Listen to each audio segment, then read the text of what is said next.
Hello YouTube. This is be about 2012 end of the world, but I thought it'd be fake because people said back in like 2000, 1980, blah blah blah, end of the world. It never happened, but we're still alive in 2009, and people probably would say, "Oh, sis, we're supposed to be the end of the world." Oh, 04, whatever, 2000, or 1989, or whatever. End of the world happened. We are still alive, so yeah. I'm not saying this is a little video, but it's like 10 minutes long, but I'm not gonna do like a 5 minute clip of it about 2012. So I think it'd be interesting since about 2012. So here we go. The Mayan calendar seems to say that the world will end in 2012.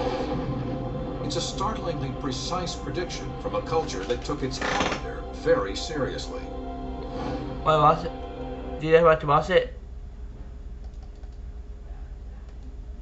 I just show you this. I show you the video of the URL. Okay. The Mayan civilization flourished in Central America from the 6th to the 9th century AD. They were obsessed with timekeeping. Their calendar was incredibly precise, more accurate even than our own. Its interlocking timescales of lunar, solar, and planetary cycles could accurately predict a solar eclipse thousands of years into the future. The Mayans were kind of like shamanic scientists, and they were obsessed with time, synchronicity, and consciousness, and they spent like 1,000 years, going back to even previous civilizations, trying to put together a model of when this big transformation was going to take place. The calendar is also prophetic. In the 8th century AD, it predicted that white-skinned bearded gods would arrive from across the sea on March 5th, 1519. On that precise date, Cortez and his conquistadors arrived in the New World. Was it coincidence? Or was the calendar prophetically accurate? The answer matters, for the Mayan calendar also predicts the end of the world as we know it, on the date that the Mayans called Hunab Ku. On the winter solstice, 2012, December 21st, the sun rises within the dark rift at the center of the Milky Way. And they call this dark rift a cosmic mother. They also apparently refer to it as a black hole. And only in the last 5 years have Western astronomers discovered that there is actually an enormous black hole at the center of the Milky Way, which is at the center of our galaxy. Modern astronomers concur with the ancient Mayans. On December 21st, 2012, the Earth will be in exact alignment with the Sun and the center of the Milky Way galaxy, a galactic event that takes place only once every 25,800 years.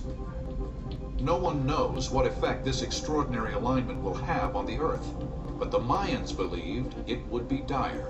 It might be kind of like a crossing over of the kind of galactic equator. When you go below, south and north, magnetic currents will spin in opposite directions. It might be there's a kind of field effect reversal that takes place once you pass through this galactic equator. Geophysicists have a theory that is strikingly similar to the events predicted by the Mayan alignment. This phenomenon is called pole shift, in which the entire mantle of the Earth would shift in a matter of days, perhaps hours, changing the position of the North and South Pole, causing worldwide disaster. Earthquakes would rock every continent. Massive tsunamis would inundate coastal cities. It would be the ultimate planetary catastrophe. As unlikely as this theory seems, it is backed by science. Albert Einstein first suggested it in 1955, and a new study from Princeton University reveals that the poles have shifted before. The North Pole rested in the middle of the Pacific 800 million years ago, placing Alaska at the equator. Even if this pole shift took place slowly over years, it would result in global climate change and shifting sea levels. If it took place rapidly, it would mean planet-wide disaster and mass extinction of species. On the other side of the world, the 2012 date also emerges in prophecy.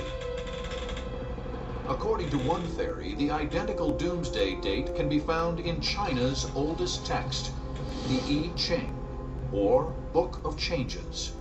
The I Ching is the most remarkable, most enduring oracle in existence. Its origins are shrouded in mystery. It is quite possible that the earliest vestiges of the I Ching are approximately 5,000 years old. Chinese legend says the Emperor Fu Shi invented the I Ching around 2800 BC, a century before the pyramids were built in Egypt. The I Ching is usually used for personal fortune-telling. You ask a question of the text, then you toss 3 coins. That's my 5 minutes of it. So for my about 5 minutes on the fear, but that's what it's and I'm gonna go. Bye.